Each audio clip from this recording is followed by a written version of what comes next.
오늘 우리가 받을 말씀은 고린도전서 15장 12절로부터 20절까지의 말씀입니다.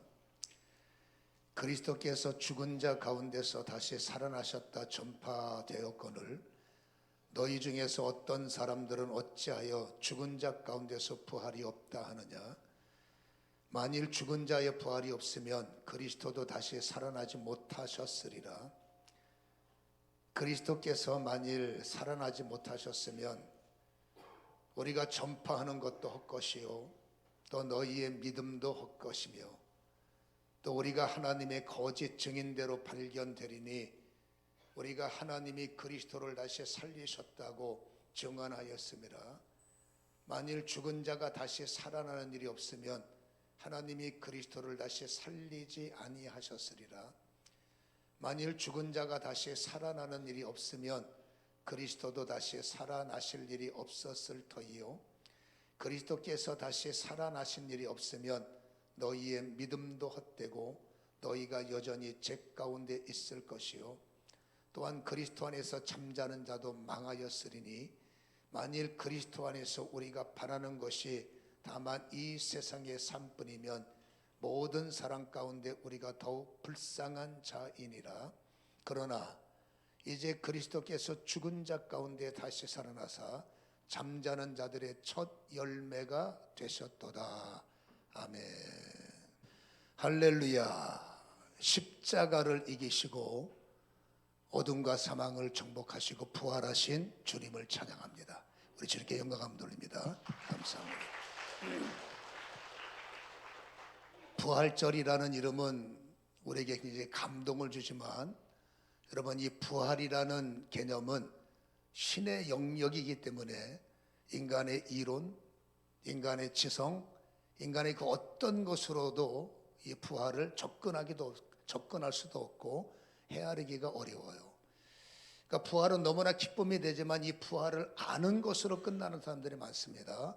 부활은 아는 것이 아니라 알고 내 것으로 받아들이는 믿음이 필요하다라는 거죠. 근데 부활에 대한 견해는 크게 두 가지입니다. 그 두 가지의 견해를 유대교가 잘 보여주는데 유대교 안에는 두 지파가 있어요. 파가 있는데 하나는 우리가 잘 아는 것처럼 바리새파, 그리고 또 하나는 여러분 그 사두개파라는 파가 있어요. 이 두 집단은 정치적인 것, 종교적인 것, 그 밖에 기타 등등은 의기투합이 잘 돼요. 잘 맞고 이러자 그러면 도와주고 저러다 그러면 협력이 되는데 딱 한 가지, 부활 이야기만 나오면 충돌이 됩니다. 한마디로 피 터지려 싸우는 거죠. 여러분, 바리새파는 당연히 부활을 추종합니다. 그리고 사후세계가 있는 거지 그거 없으면 왜 신앙생활을 하느냐. 그러니까 바리새파는 사후세계도 인정하고 하나님의 영의 세계도 인정하는 게 이 바리새파인데, 근데 사두개파는 아닙니다. 하나님이 필요한 것은 우리가 이 땅에 살아갈 동안에 우리에게 행복을 주시고 우리가 삶 속에 필요한 것을 도와주시기 위해서 하나님이 필요한 것이고, 이 세상을 끝나는 날 인간은 소멸된다. 한마디로 영이 소멸된다는 거죠. 그리고 사후세계는 그러니까 존재할 수가 없고 영의 부활은 말도 안 되는 소리다. 다른 거는 다 통합니다만은 이 사두개인들은 한마디로 부활을 거부하고, 그리고 바리새파들은 부활이 없으면 무슨 신학을 하느냐. 이렇게 같은 유대교 안에도 두 파가 난립해 있음을, 대립하고 있음을 우리에게 보여주고 있죠. 여러분, 이 사두개파 사람들은 모세 오경만 읽어요. 유대인들은 이 바리새인들은 모세 오경을 중요한 텍스트로 잡지만 그 밖에 율법을 받아들이지만 사두개인들은 딱 모세 오경 외에는 없다. 그래서 모세 오경에는 사후 세계를 말하지 않고 인간의 영의 세계를 확증짓지 않기 때문에 인간이 죽는 순간에 영은 파쇄되는 거다. 그들은 이렇게 주장을 하고 그렇게 믿고 있죠. 그러나 모세 오경만 보더라도 여러분, 아브라함 그리고 이삭 그리고 우리가 알다시피 야곱, 요셉이 이런 말합니다. 우리는 우리 조상 열조에게로 돌아간다. 다시 말해서 여러분, 눈을 감고 사후세계 이유는 없어 라고 극단적 마음을 품으면 성경에는 우리가 조상들에게 열조에게로 돌아간다는 것은 사후 세계를 암시하고 있고 사후 세계라고 모든 사람들이 해석이 되는데, 여러분 사두개인들은 아니라는 겁니다. 달리 해석해서 인간이 죽으면 끝나는 거다, 영혼 파쇄된다. 여러분 그런 극단적 주장을 받아들이면 자살도 가능한 거죠. 죽음이 끝나는 거니까 살기 싫으면 그냥 자살해 버린다. 그러나 여러분 사후 세계가 있으면 함부로 못 합니다. 사후 세계에서 영의 흐름을 알면 어떻게 생명을 함부로 훼손할 수가 있겠습니까? 아무튼 여러분 부활에 대한 이러한 개념은 크게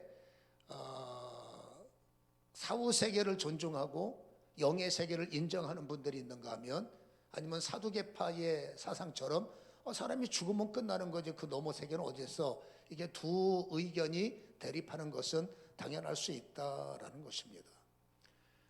오늘 이 고린도 교회의 핵심이, 기독교에는 두 가지 핵심 교류가 있습니다. 바로 십자가와 부활이에요. 여러분 부활이 없는 십자가는 처참한 겁니다. 저 십자가는 사형틀이란 말이에요. 인간이 죄를 지으면 가장 잔인한 죽임이 십자가에서 못 박혀 산채로 죽여버리는 거예요.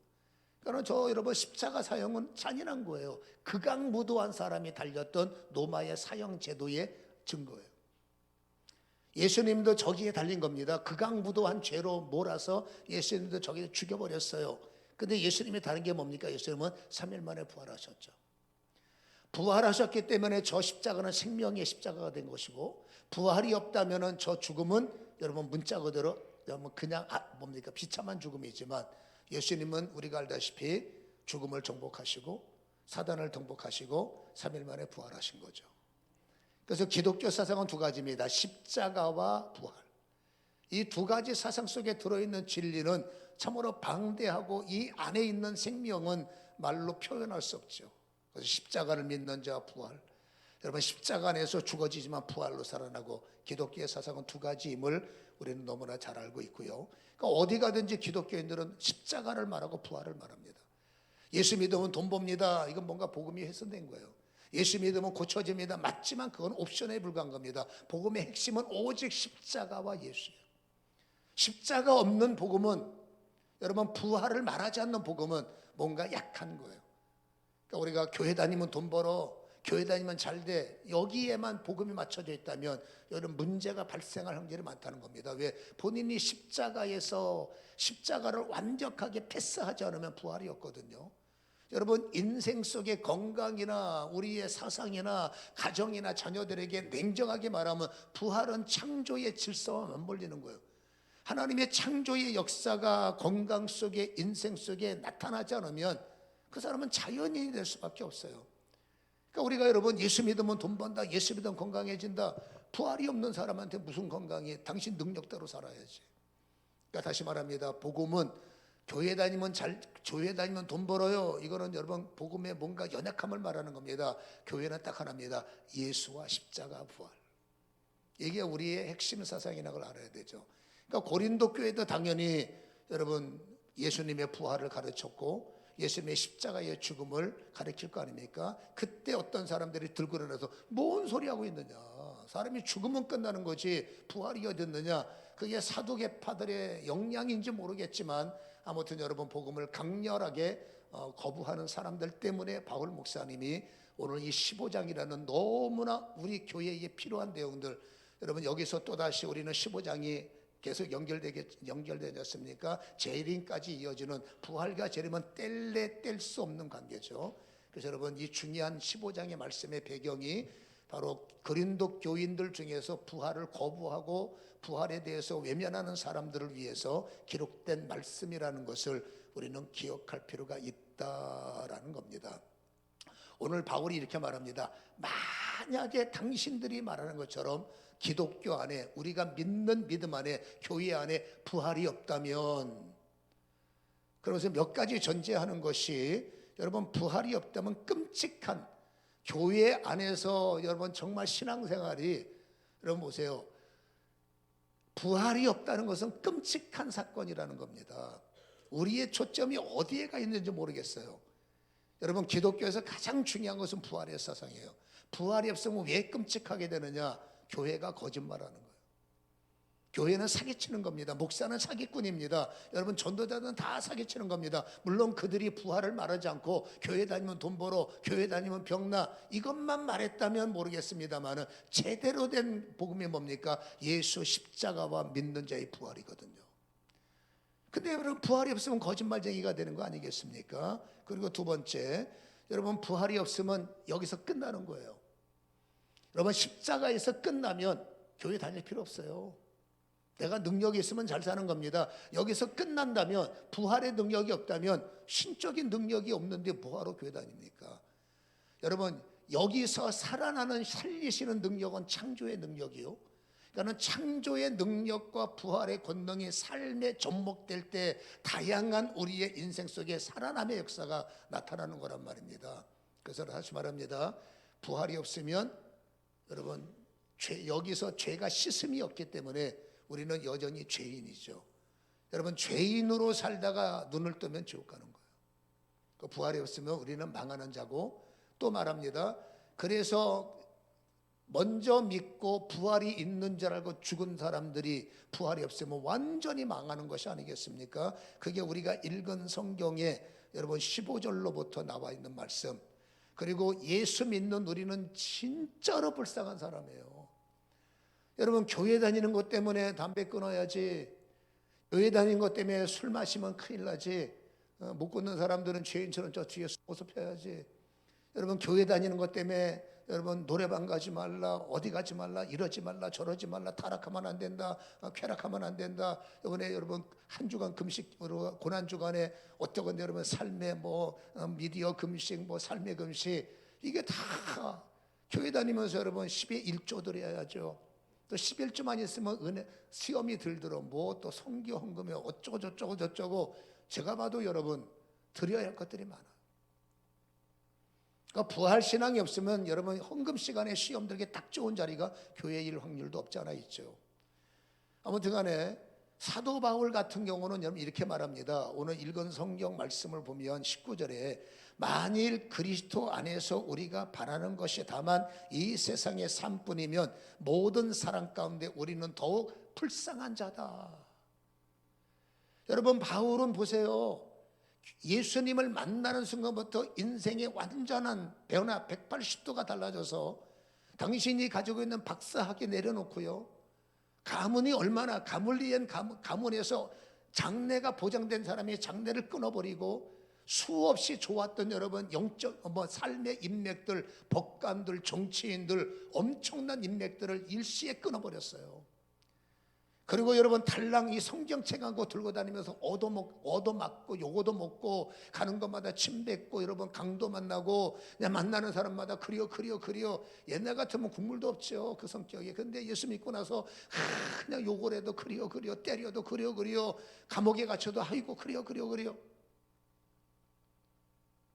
근데 여러분, 오늘 부활이 없는 사람들처럼 죽으면 끝난다 그러면 이 바울은 세상에서 나만큼 불쌍한 사람이 있으면 나와보라고 그래야 하는 거죠. 여러분, 부활이 있기 때문에 불쌍하지 않는 거예요.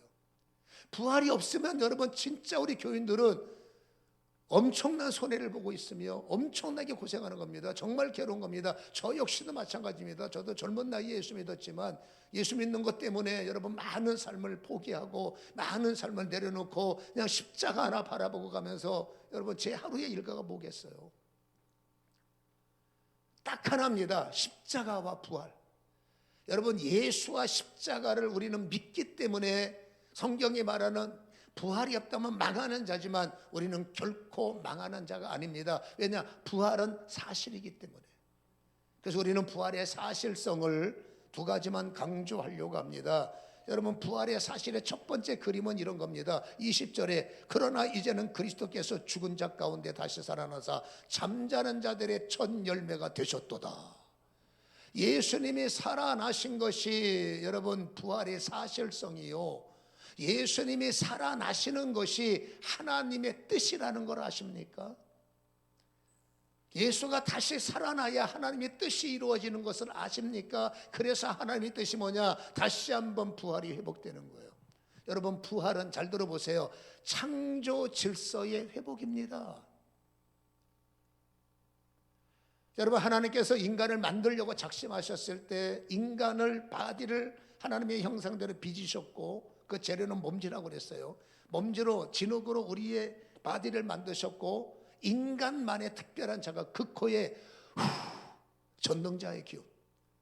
오늘은 그것을 우리가 성령의 여러분 기운으로 받지 않습니까? 이 전능자의 기운은 연구하면 연구할수록 약해지면 약해져 전능자의 기운 엄청난 비밀이 숨겨 있어요.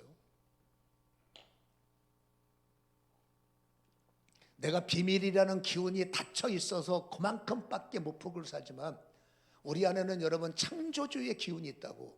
이거를 제한하지 않고 발견하고 개발하고 발견하고 개발하면 여러분 무궁무진한 역사를 창조할 수 있는 것이 인간의 가능성인데 안타깝게 우리는 그것을 활성화시키지 못해요. 아무튼 여러분, 예수님께서 이 땅에 부활하실 수밖에 없는 이유는 하나님은 창조의 질서가 깨진 겁니다. 하나님이 에덴 동산에 인간을 만드셔서 여러분 살게 하신 이것은 너는 1000년만 살다 오라 제한성이 아니에요. 어느 날부터 인간은 카운트가 시작됐습니다. 100년, 1000년, 900년, 500년. 인간 세상에는 여러분 살아가는 시간표가 정해진 겁니다. 근데 하나님의 원래 목적은 이터널 라이프입니다. 영원한 시간. 하나님의 나라에 하나님은 영원하시기 때문에 영원히 살도록 인간은 피조가 됐는데 그 죄 때문에 인간은 죄를 받아들였어요. 그래서 죄 때문에 예기치 못한 사건이 벌어졌습니다. 죄는 하나님과 원수가 되기 때문에 원수된 자리는 천국에 못 있어요. 에덴에 못 있어요. 쫓겨났죠. 이 광야가 어떤 땅입니까? 죽음의 땅이에요. 이 광야로 쫓겨나는 순간부터 인간은 죽음이라는 것을 맞이해서 안타깝게 영구한 하나님의 작품이 훼손돼서 이제는 하나님이 몸과 영을 주셨던 인간이 분리가 되기 시작합니다. 이 분리를 죽음이라고 그래요. 하나님은 원래 창조 질서에 죽음이 없었어요. 여러분, 하나님이 주셨던 생기가 몸에서 빠져나가고 우리는 돌아가셨다라는 표현이 맞아요. 이 영은 돌아가는 겁니다. 여러분, 심판주 앞에 돌아가서 잘 돌아가면 위로 올라가고 잘못 돌아가면 밑으로 다운되는 거죠. 주님은 이게 아픈 거예요. 왜냐하면 창조의 작품이 훼손되기 때문에 이게 아프신 거예요. 그래서 주의 뜻은 뭡니까? 어떻게 하든지 이 본연의 이 원래 것이 복원되기를 하나님이 원하셔서 때가 됐을 때 예수님을 이 땅에 보내셨고, 저 십자가는 인간이 분리될 수밖에 없는 죄, 이 죄가 해결 안 되면 저기서 인간은 끝나는 거예요. 여러분, 주님은 이 죽음 분리의 문제입니다. 분리를 해결하기 위해서 주님이 인류의 대표자로 십자가에 죽으시고, 여러분, 인간은 죄를 졌으면 핏값을 내야 돼요. 주님께서 피를 대신 흘려주신 걸 대속이죠. 피 흘려서 주님께서 시작이 되셨습니다. 어떤 시작? 제2의 아담이 되셔서 여러분, 예수님은 십자가에 못 박히시고 죄 때문에 죽으셨어요. 그리고 인간처럼 몸에서 영이 분리된 것을 고난 주간의 죽음이 있었어요. 여기서 끝났으면 기독교는 끝나는 겁니다. 믿을 필요가 없는 거예요. 근데 위대한 일이 벌어졌습니다. 어떤 일입니까? 여러분, 3일 안에 역사가 있었잖아. 배 일어나고 예수님께서 3일 만에 부활하신 거예요. 우리는 오늘 새벽 5시에 모여서 여러분 부활의 주님을 맞이했습니다. 여러분, 기독교의 위대한 것이 뭘까요? 바로 부활의 생명이 있다는 겁니다. 여러분, 예수님께서 떠나가셨던 몸이, 잘 보세요. 중요한 겁니다. 떠나가셨던 몸이, 떠나가셨던 영이 다시 한번 예수님의 몸에 들어오셨어요. 영과 육의 분리가 아니라 이제 예수님은 시작하셨습니다. 예수님이 몸속에 영이 들어오셨다는 것은 예수님으로부터 다시는 이 영이 몸에서 떠나가지 않으리라. 이것을 우리에게 첫 번째 시작으로 던져주셨어요. 그래서 우리는 여러분 예수 뒤에 서서 부활의 예수를 믿고 십자가의 주를 의탁해서 예수님을 따라가는 순간에 우리는 주님 부활의 나무에 우리는 가지가 됐으니까 우리에게 어떤 열매를 맺겠습니까? 이제는 영에서 몸이 분리되는 여러분 이러한 일이 막아지는, 지금 당장은 아닙니다. 마지막 여러분, 지금도 우리는 죽으면 분리되지만 우리는 전제 조건 안에 분립니다. 바로 예수의 부활을 담는 것, 예수의 부활을 따르는 것. 그날이 언제냐? 15장 하반절에 나오는 재림 납할 때 우리는 다시 이것이 완벽하게 복원이 돼서 제2의 하늘로, 새 하늘과 새 땅으로 우리는 올라가는 것을 성경은 말하고 있지 않습니까? 여러분, 부활의 의미는 단순히 한 사람이 죽었다 살아났다라는 개념이 아니라 여러분, 인간의 분리된 몸이 다시 한번 영원한 결합이 되고, 이 영원한 결합의 몸은 여러분 바로 하나님의 뜻이라는 사실을 우리는 기억하시기를 주님의 이름으로 간절히 축원합니다. 바로 이것이, 그래서 예수님이 부활의 첫 열매로 살아나신 것이 하나님의 여러분 작품이요 하나님의 증거라는 사실을 우리는 기억하시기 바라겠고, 두 번째, 여러분 하나님의 나라예요. 교회는 하나님의 나라의 축소판이에요. 하나님의 나라가 이 땅에 실현된 겁니다. 여러분, 나라, 킹덤이라는 것은, 여러분 대한민국이라는 나라는 뭐가 있습니까? 역사가 있어요. 역사가 없는 나라가 없습니다. 나라마다 실질적인 그 위인들, 실질적인 사건 사고들, 그것들이 여러분 전부 다 기록이 됐고, 그 일에는 간증자들이 있습니다. 증인들. 그렇게 해서 여러분 내려오는 겁니다. 우리는 이순신 장군을 본 적이 없어요. 우리는 세종대왕을 만난 적이 없어요. 그러나 지금에 살면서 그 예전에 그분들을 실존적 인물로 우리는 인정합니다. 왠지 아십니까? 역사가 증언했고 증인들이 기록했기 때문에 우리는 수백 년 전 사람들의 그분들의 모든 업적을 우리는 인정하고 우리는 따르는 거죠. 그게 한 나라의 역사입니다. 나라는 역사가 있습니다. 여러분, 이스라엘도 역사가 있습니다. 근데 그건 이스라엘이잖아. No. 인간은 원래 한 줄기예요. 아담으로부터 시작했던 자손들이 흩어지고 죄짓고 찢어져서 세계를 이뤘기 때문에 거슬러 올라가면은 여러분, 인간은 원역사고, 원역사의 스타트가 이스라엘이라는 거예요. 여러분, 이스라엘이라는 나라는 역사가 있습니다. 성경이 역사요. 이 역사의 간증자들이 있습니다. 그 간증자들이 누구일까요? 고린도전서 15장 4절에 보면, 장사 지낸 바 되셨다가 성경대로 사흘 만에 다시 살아나사 게바에게 보이시고, 베드로가 증인이죠. 그리고 12 제자에게와 그 후에 500여 형제에게 일시에 보이셨나니 그 중에 지금까지 대다수는 살아있고 어떤 사람은 죽었다. 이 성경을 기록할 당시를 말합니다. 이 성경 기록할 당시 500여 명의 성도들이 예수님의 부활을 목격했고 예수님의 승천을 목격했는데, 내가 성경을 쓰는 이 시간에 절반은 살아있다, 절반은 안타깝지만 죽었지만, 그러니까 예수님의 역사가, 부활의 역사가 단순히 설화가 아니라는 것을 증인이 있었음을 분명히 기록하고 있더라라는 겁니다. 그리고 우리가 귀담아 들어야 할 얘기가, 여러분 고린도서 15장 7절에 보세요. 그 후에는 야고보에게 보이셨으며 그 후에는 모든 사도에게와 맨 나중에는, 읽어봅니다. 시작. 만삭되지 못하여 나 같은 자에게도 보이셨다. 여기서 여러분, 야고보에게 부활의 신앙과 바울 목사님의 부활 신앙은 우리와 굉장히 밀접한 관계가 있어서 중요합니다. 여러분, 야고보는 누굽니까? 예수님은 여러분 처녀 탄생하신 걸 제가 설명할 필요 없지요. 예수님이 출생했을 때 예수님은 장남으로 태어나셨어요.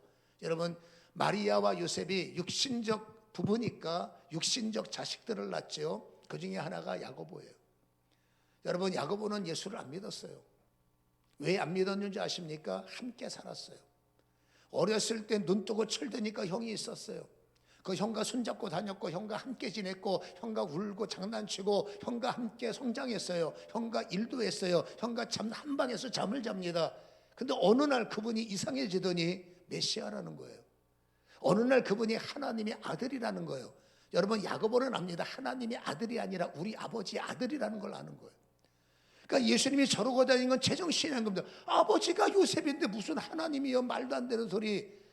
이해가 되지 않는 능력 있는 것은 어찌할 수 없지만, 저분이 무슨 메시아냐, 저분이 무슨 그리스도냐, 저분이 무슨 하나님의 아들이냐, 말도 안 되는 짓 하지 마. 그래서 가족이 내린 결론은 우리 형 미쳤다. 미치지 않고 저럴 수 없는 겁니다. 족보가 뻔한 사람이. 마리아는 여러분 출생에 대한 비밀을 가슴에 간직하고 있고, 형들에게 동생에게 얘기를 해도 못 알아먹는 겁니다. 결국 여러분, 그들은 뭡니까? 예수를 잡으러 다니는 거야. 미쳤으니까 그냥도 못 가니까 잡아다가 감금해야 돼. 예수님이 잡히겠어요? 결국 예수님이 십자가에 죽었어요. 여러분, 형들이 그 죽음의, 동생들이 죽음의 현장에서 뭐라고 생각했는지 모르지만 좌우지간에 여러분 야고보는 목격합니다. 가족이기 때문에 자기의 여러분 친족이 죽는데 죽든지 말든지 하겠습니까? 안타까워서 형을 도와주러 잡으러 다닌 사람이.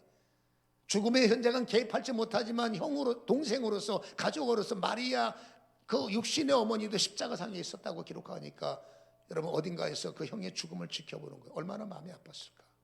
끝났구나 했어요. 형이 거짓말을 했지만 그래도 끝났다. 마음이 아프다.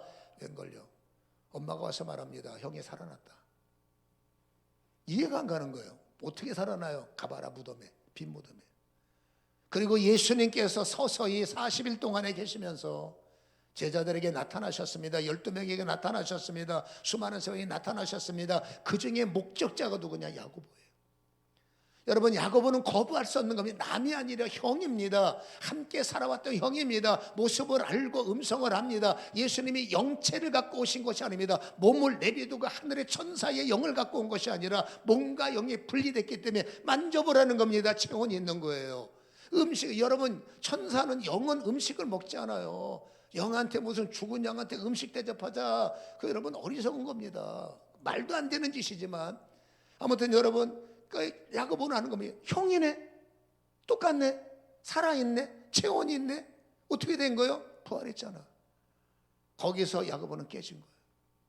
끝까지 죽음 이후에도 격렬하게 예수는 말이 안 돼, 사람이야 라고 거부했던 그 무지가 부활의 주님을 만지고 부활의 주님을 끌어안고 부활의 주님을 제외하면서 아, 형의 말이 사실이군요. 오늘부터 형은 나의 그리스도입니다. 그래서 초대교회에 두 기둥이 있었대요. 기둥 중에 한 명이 누구냐? 야고보가 초대교회의 기둥으로서 그렇게 부정했던 예수를 전파하고 그렇게 부정했던 부활을 심조와 강조했던 사람이 야고보며 그의 마지막 작품은 야고보서의 주인공인 거죠.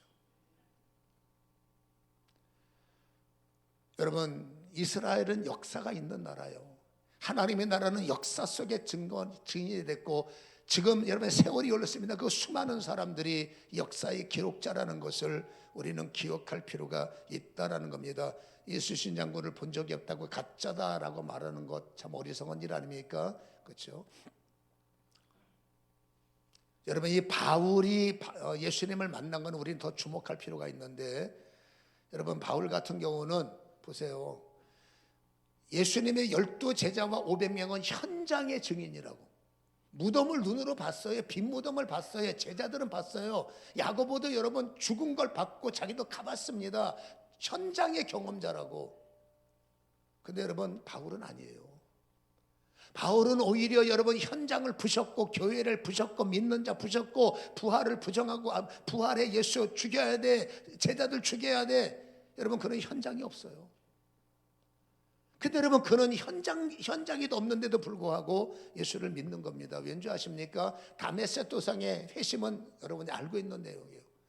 그가 여러분 12년 동안의 훈련을 받았습니다. 3일 동안 장님이 됐습니다. 언젠지 모르겠지만 주님이 그에게 나타나셨던 내용을 본인이 이렇게 회고하며 우리에게 간증하고 있습니다. 사도행전 26장 12절 읽어드릴 테니까 한번 들어보세요. 그 일로 제사장들의 권한과 위임을 받고 다메섹으로 갔나이다. 왕이여 종호가 되어 길에서 보니 하늘로부터 해보다 더 밝은 빛이 나와 내 동행들을 둘러 비치는지라. 우리가 다 땅에 엎드러지며 내가 소리를 들으니 히브리 말로 사오라 사오라.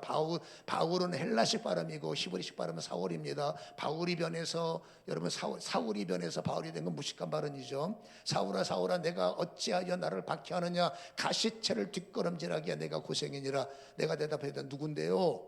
주께서 이르시되 네가 핍박하는 예수다. 자 16절 한번 읽어보겠습니다. 잘 읽어보세요. 시작. 일어나 너의 발로 서라. 내가 내게 나타난 것은 곧 내가 나를 본 일과 장차 내가 내게 나타날 일에 너를 종과 증인으로 삼으려 함이니. 여러분 주님 지금 내가 너에게 나타났지. 앞으로 너는 나에 대한 행적을 볼 거야. 어떤 행적입니까? 영으로 주님의 십자가, 영으로 주님의 부활의 현장, 영으로 주님의 재림의 현장, 영으로 주님이 일어날 현장. 다시 말합니다. 세상의 역사는 기록한 것 외에는 볼 수가 없어요. 이스라엘의 원 역사는 하나님의 역사이기 때문에 영적인 흔적이 더불어 영적인 흔적이 교차가 됩니다. 다시 말해서 여러분 역사 기록한 말씀의 역사는 책에 끝나는 것이 아니라 이것을 기록하신 성령님이 시공간을 초월하셔서 그때 일어난 현상을 여러분 보이기도 하시고 알게도 하시고, 사도 바울은 여러분 현장은 아니에요. 그러나 과거에 있었던 그 현장 속으로 영적으로 주님은 여러분 성령은 인도하셔서 십자가를 영으로 보게 하시고, 주님의 현장, 죽음의 현장을 십자가로, 그리고 여러분 부활의 현장을 영으로 경험하게 하시고 생생하게. 기독교가 여러분 살아 있을 수밖에 없는 것은 그냥 기록된 말씀으로 끝나는 것이 아니라는 얘기입니다. 이 말씀에 기록한 하나님의 능력이 지금도 믿는 자에게 생생하게 말씀의 현장이나 여러분 기도의 현장이나, 어떤 자는 꿈꾸는 현장이나, 어떤 자는 영적인 줄기라는 게 있습니다. 저도 기도하다 보면 주님의 부활이 보여요. 저도 기도하다 보면 주님의 십자가가 느껴져요. 현장은 없었으나 현장 같은 경험을 저는 경험하기 때문에 이 나이에 주님의 부활을 증언하는 거 바울과 똑같은 겁니다. 여러분, 우리는 현장적 경험이 없어 세월이 많이 흘렀지만 오늘 바울에게 주시는 하나님의 능력이 이겁니다. 여러분, 보이리라. 너는 나를 보게 되리라. 부활을 보게 되리라. 십자가를 보게 되리라.